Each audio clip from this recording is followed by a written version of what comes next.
श्रीमद् भागवत गीता का ज्ञान केवल अर्जुन के लिए नहीं बल्कि हर उस व्यक्ति के लिए है जिसका मन अशांत है, जो दुविधा में है या जो जीवन की चुनौतियों से थका हुआ महसूस कर रहा है। जब मन परेशान हो तो कृष्ण के ये उपदेश किसी संजीवनी से कम नहीं है। पहला, मन को बस में करना। श्री कृष्ण कहते हैं कि मन स्वभाव से चंचल है, यह हवा की तरह इधर उधर भागता है। अर्जुन ने भी पूछा था कि हे कृष्णा, यह मन बड़ा जिद्दी है, इसे कैसे रोकूं? तब प्रभु ने समाधान दिया, अभ्यास और वैराग्य। परेशान मन का कारण अक्सर भविष्य की चिंता या अतीत का पछतावा होता है। अभ्यास का अर्थ है बार बार मन को खींचकर वर्तमान में लाना। वैराग्य का अर्थ है उन चीज़ों से मोह छोड़ना जो हमारे नियंत्रण में नहीं है। यदि आप बार बार अभ्यास करेंगे तो अशांत मन भी धीरे धीरे स्थिर होने लगेगा। दूसरा, कर्म पर अधिकार, फल पर नहीं। हमारी व्याकुलता का सबसे बड़ा कारण अपेक्षा है। हम काम शुरू करने से पहले ही उसके परिणाम के बारे में सोचने लगते हैं। कृष्ण कहते हैं, आपका अधिकार केवल कर्म करने पर है, उसके फल पर नहीं। जब आप फल की चिंता छोड़ देते हैं तो असफलता का डर खत्म हो जाता है और सफलता का अहंकार भी नहीं रहता। मन तभी शांत होगा जब आप अपना सर्वश्रेष्ठ प्रदर्शन करेंगे और परिणाम को ईश्वर पर छोड़ देंगे। तीसरा, वर्तमान में जीना, समय का चक्र। परेशान मन अक्सर क्यों और कैसे के जाल में फंसा रहता है। मेरे साथ ही ऐसा क्यों हुआ या आगे क्या होगा? कृष्ण सिखाते हैं कि जो हुआ वह अच्छा हुआ, जो हो रहा है वह अच्छा हो रहा है और जो होगा वह भी अच्छा ही होगा। परिवर्तन संसार का नियम है। आज जो दुख है वह कल सुख में बदलेगा। समय के इस चक्र को स्वीकार कर लेना ही शांति का मार्ग है। आत्मसंयम और स्थित प्रज्ञा।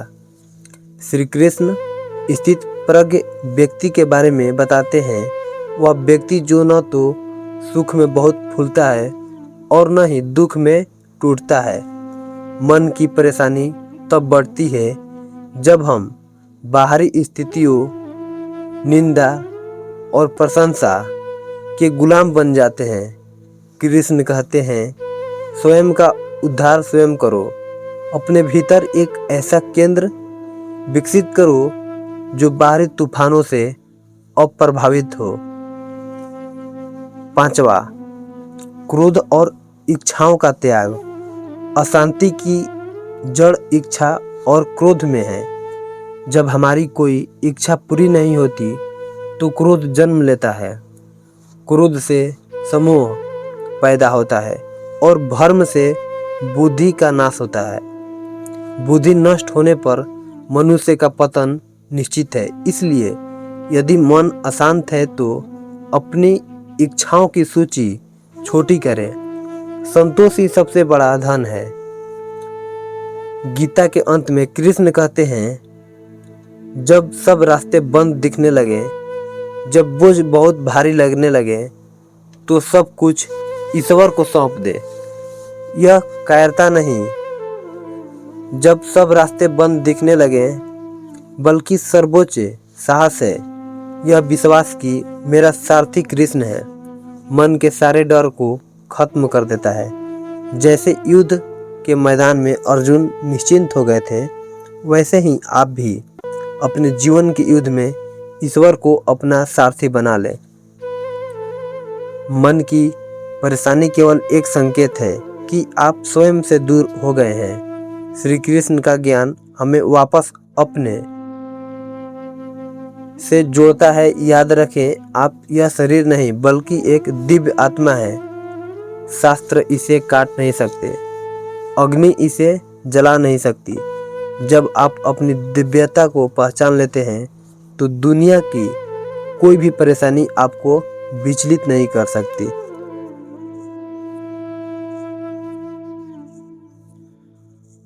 जब मन उदास हो, चारों ओर अंधेरा दिखे और उम्मीद की कोई किरण न नजर आए तब श्री कृष्ण की वाणी और गीता का सार मन को वह सुकून देता है जो दुनिया की कोई भी भौतिक वस्तु नहीं दे सकती। उदासी अक्सर तब आती है जब हम अपनी इच्छाओं के टूटने, अपनों के व्यवहार या भविष्य की अनिश्चितता से थक जाते हैं। जो हुआ वह अच्छा हुआ। उदासी का सबसे बड़ा कारण है बीती हुई बातों का पछतावा। हम अक्सर सोचते हैं अगर ऐसा ना होता तो क्या होता। कृष्ण कहते हैं कि जो कुछ भी तुम्हारे साथ घटित हुआ उसके पीछे एक गहरा कारण था।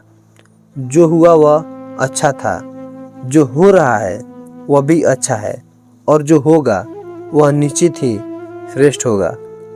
जब आप जीवन की घटनाओं की ईश्वर की इच्छा मानकर स्वीकार कर लेते हैं तो मन का बोझ आधा हो जाता है। उदास मन अक्सर खोने के डर या दुख में डूबा रहता है। कृष्ण पूछते हैं, तुमने क्या पैदा किया था जो नाश हो गया? तुम नंगे हाथ आए थे और खाली हाथ ही जाओगे। जो आज तुम्हारा है कल किसी और का था और परसों किसी और का होगा। परिवर्तन ही संसार का नियम है। जिस तुम अपनी मृत्यु समझ रहे हो वही तो जीवन की शुरुआत है। जब हम यह समझ लेते हैं कि यहाँ कुछ भी अस्थायी नहीं है तो खोने का दुख धीरे धीरे समाप्त होने लगता है। अपेक्षा ही दुख की जननी है। हम दूसरों से प्रेम, सम्मान और सहायता की उम्मीद करते हैं और जब वही नहीं मिलती तो मन उदास हो जाता है। कृष्ण सिखाते हैं कि तुम्हारा अधिकार केवल कर्म पर है, फल या दूसरों के व्यवहार पर नहीं। यदि आप निष्काम भाव से बिना किसी उम्मीद के कर्म रखते हैं तो कोई भी आपको दुखी नहीं कर सकता। अपनी खुशी की चाबी दूसरों के हाथों में मत दीजिए। अपनी खुशी का स्रोत अपने भीतर तलाशिए। समय का चक्र यह भी बीत जाएगा। जब अर्जुन युद्ध के मैदान में अवसाद से घिर गए थे तब कृष्ण ने उन्हें याद दिलाया कि समय कभी एक जैसा नहीं रहता। जैसे दिन के बाद रात आती है वैसे ही दुख के बाद सुख का आना निश्चित है। यदि आज आप उदास हैं तो यह इस बात का प्रमाण है कि जल्द ही आपके जीवन में खुशियों का सवेरा होने वाला है। धैर्य रखें क्योंकि समय का पहिया रुकता नहीं है। यह समय भी बीत जाएगा। यह विचार ही मन को असीम शांति देता है। उदासी में हम खुद को हारा हुआ और कमजोर मानने लगते हैं। कृष्ण कहते हैं, हे अर्जुन, तुम नपुंसकता को प्राप्त मत हो। यह तुम्हें शोभा नहीं देती। आप उस ईश्वर का अंश है जो अनंत शक्ति का स्रोत है। आत्मा को न शस्त्र काट सकते हैं न अग्नि जला सकती है। जब आप अपनी आंतरिक दिव्यता को पहचान लेते हैं तो संसार की छोटी मोटी परेशानियां आपको विचलित नहीं कर पाती। अपनी शक्ति को पहचाने, आप अपनी परिस्थितियों से कहीं अधिक बड़े हैं। सारथी बदलो, मार्ग बदल जाएगा। अक्सर हम अपने अहंकार को अपना सारथी बना लेते हैं और भटक जाते हैं। जब मन थक जाए तो कृष्ण को अपना सारथी बना ले। अपनी सारी चिंताएं, सारे दुख और सारे निर्णय उनके चरणों में छोड़ दें। जब आप कहते हैं, हे माधव, अब जो होगा आपकी मर्जी से होगा, तब आपके मन से निर्णय लेके तनाव खत्म हो जाता है। शरण गति में ही सबसे बड़ा सुकून है। क्रोध और चिंता का त्याग चिंता के समान है। कृष्ण समझाते हैं कि जो चीज़ें आपके बस में नहीं है उनके बारे में सोचकर आप केवल अपनी ऊर्जा नष्ट कर रहे हैं। वर्तमान क्षण में जिए। आज का काम पूरी तन्मयता से करना ही सच्ची पूजा है। जब आप खुद को किसी सार्थक कार्य में व्यस्त कर लेते हैं तो उदासी के लिए मन में कोई जगह नहीं बचती। सत्य की जीत निश्चित है। यदि आप सही रास्ते पर हैं और फिर भी परेशानियां आ रही हैं तो घबराएं नहीं। कृष्ण का जीवन ही संघर्षों की कहानी है। जेल में जन्म, अपनों का विरोध और युद्ध, लेकिन उन्होंने कभी मुस्कान नहीं छोड़ी। वे सिखाते हैं कि कठिनाइयाँ केवल आपको मजबूत बनाने के लिए आती है। अंत में जीत धर्म और सत्य की ही होती है। उदास मन को सुकून देने वाली सबसे बड़ी बात यह है कि तुम अकेले नहीं हो। श्री कृष्ण हर पल आपके साथ हैं, आपके भीतर आत्मा के रूप में और बाहर मार्गदर्शक के रूप में। बस अपनी आंखें बंद करें, लंबी सांसें लें और उनके इस आश्वासन को महसूस करें।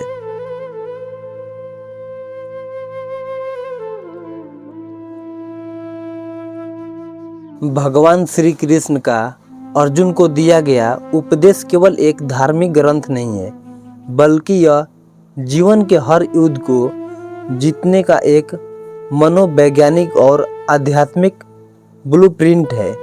आज के समय में जब हम तनाव, असफलता और अनिश्चितता से घिरे होते हैं, तब कृष्ण मोटिवेशन हमें अंधकार से प्रकाश की ओर ले जाता है। कुरुक्षेत्र से जीवन के रण तक श्री कृष्ण का संदेश। पहला, कर्म पर अधिकार, फल पर नहीं। श्री कृष्ण कहते हैं, हमारा सबसे बड़ा तनाव यह है कि हम भविष्य में जीने लगते हैं। हम परिणाम के बारे में इतना सोचते हैं कि वर्तमान का कर्म बिगड़ जाता है। कृष्ण सिखाते हैं कि परिणाम तुम्हारे हाथ में नहीं है, लेकिन प्रयास तुम्हारे हाथ में है। यदि तुम पूरी एकाग्रता से वर्तमान में काम करोगे तो श्रेष्ठ परिणाम अपने आप तुम्हारा अनुसरण करेगा। परिणाम की चिंता करना ऊर्जा की बर्बादी है। मन को मित्र बनाओ, शत्रु नहीं। अर्जुन ने कहा था कि मन को बस में करना हवा को रोकने जैसा कठिन है। तब कृष्ण ने कहा, आपका मन ही आपका सबसे अच्छा मित्र है और वही आपका सबसे बड़ा शत्रु भी। यदि आप इसे नियंत्रित नहीं करते तो यह आपको गलत दिशा में ले जाएगा, लेकिन निरंतर अभ्यास और अनुशासन से इसे बस में किया जा सकता है। जिस व्यक्ति ने अपने मन को जीत लिया, उसके लिए सफलता केवल समय की बात है। तीसरा, स्वयं की पहचान और आत्मविश्वास। कृष्ण हमें सिखाते हैं कि हम शरीर नहीं बल्कि आत्मा है, अर्थात आत्मा अमर है। इसका अर्थ यह है कि हमारे भीतर की शक्ति असीमित है। हम अक्सर दूसरों की राय या छोटी छोटी हार से टूट जाते हैं। कृष्ण कहते हैं कि डरना छोड़ो, जो खो गया उसका शोक मत करो, जो पास है उसका सम्मान करो। तुम एक दिव्य शक्ति का अंश हो, इसलिए अपनी क्षमता पर कभी संदेह मत करो। चौथा, परिवर्तन ही संसार का नियम है। हम अक्सर बदलाव से डरते हैं, चाहे वह करियर में हो, रिश्तों में हो या जीवन की परिस्थितियों में। कृष्ण कहते हैं कि जिसे तुम मृत्यु समझते हो वही जीवन है।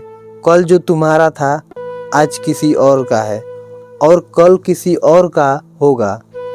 परिवर्तन को स्वीकार करना ही परिपक्वता है। जब आप बदलाव को स्वीकार करते हैं तो आप रुकते नहीं बल्कि आगे बढ़ते हैं।